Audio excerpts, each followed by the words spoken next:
Hey everybody, it's Christina Holloway here. Welcome back to my channel. Today, I'm going to talk about 3 effective ways to stop giving constructive criticism, that never works, and start giving constructive feedback or even critical feedback when necessary.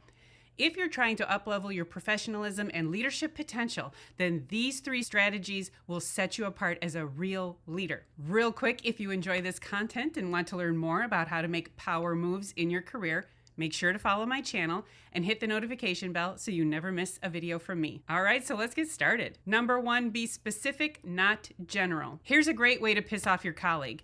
You know, you just didn't finish this project the right way. There were so many areas where I would have done it differently. I mean, yes, you finished on time and under budget, but the way you did it was completely backwards, in my opinion. Let's just go through everything you did wrong. Don't do that. Ever. Here are all the reasons that feedback is bad. It's vague and centered on my opinion. Your choices made me insecure, therefore you're the problem. It is not focused on a specific outcome. What part of the project didn't go well as measured by real data?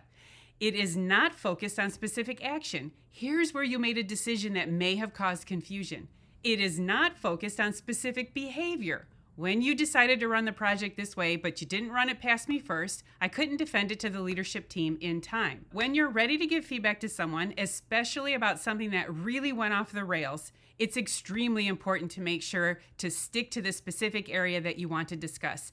This reduces confusion, it definitely reduces defensiveness, and it helps your colleague understand exactly which outcomes need to be reconsidered. Today, we're going to talk about this one area of this larger project that you were leading, and the reason we're focusing on this one area is because someone from the leadership team asked me to have this conversation with you. Here are the reasons this specific moment was problematic. You know, the stakeholder needed to be looped in sooner. We noticed the leadership team was confused and couldn't answer certain questions because they were missing context that should have been shared sooner. This is very specific feedback directly related to specific decisions that may have led to a less desirable outcome. While it's still bad news, it's directly related to the specific moment that allowed for a change in approach going forward, and it gives legitimate reasons for why it was problematic. Number 2, provide constructive feedback, not constructive criticism. This one is important. I have worked with people as high up as VPs and presidents of companies who will tell me,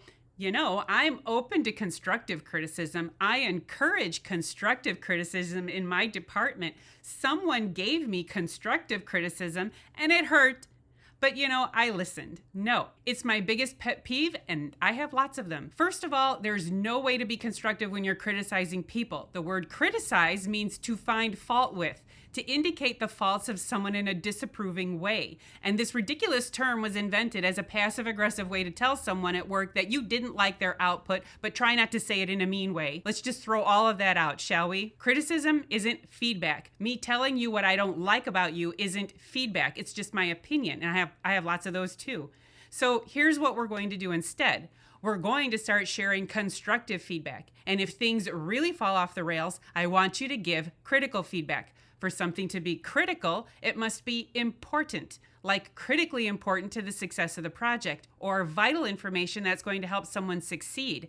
If you didn't share this critical feedback, this person could fail at what they're doing, and you don't want that to happen. For clarity, you can be a critic, like a movie critic who gives you the good and the bad of a piece of work. You can give critical feedback, so important that if it's ignored, it could prove fatal to the success of the initiative. But you cannot be a critic or give critical feedback without context. Otherwise, you're just criticizing, telling me what you think is wrong with me, and that's not helpful. How can you start giving critical feedback and constructive feedback? Start by using I statements. I have some observations about the project that I'd like to share with you. Be specific. In phase 2 of the project, I noticed that the team was confused on deliverables. Let's talk about that more. Then, balance the positive and negative, like a movie critic. Why do you think the team was confused at this point? Let's talk more about this part so I can make sure you have the right support next time. The rest of the project went well, and you met the deadline, which I could see wasn't easy for you. The way we use words matters. Use them properly to reduce miscommunication. Number 3, focus on behavior, not personality. If you really want to use executive presence and be seen as a leader, start working on this habit. It's not easy, especially when you're working with someone who is difficult or creates problems for you. But the sooner you break this habit, the better it will be for you. I conduct personality assessments all the time for my clients, and there are 7 personality traits that fall in a spectrum of how people show up as human beings. How we handle stress, how we identify with ambition, how sociable we are, introvert, extrovert, how sensitive we are to others, intuitive, how we approach what we do, which is how we get work done, how interested we are in learning, and then how we learn. One of the biggest and easiest examples from this is how we handle stress.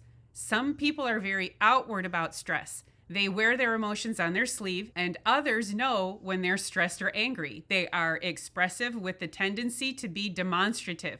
They get loud, they start to talk in an animated way. I don't want to tell someone that the way they handle stress is problematic.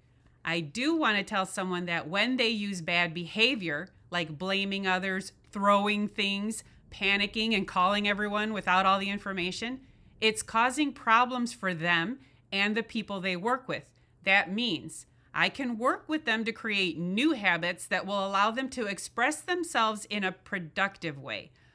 What I don't want to do is tell them to stop expressing their stress because it makes me uncomfortable. Why? Because that person will start internalizing their stress and then suffer from burnout. If you've noticed that there are people around you who appear stressed, overwhelmed, or burnt out, the first thing you can do is ask them what they're dealing with and how they're trying to solve that problem. If they tell you that they're having a hard time fixing a problem the way their boss told them to, that's the first indicator that the feedback was not productive. That boss didn't help them find a new way forward. That boss just told them what not to do, and now they're confused. On a final note, if you have to have a difficult conversation with someone about how they did something incorrectly, make sure to focus on the specific issue at hand. Make sure the feedback is constructive and supportive, and give feedback related to that person's choices or decisions and not your opinion. All right, so that's it for my video on how to give critical feedback at work using executive presence.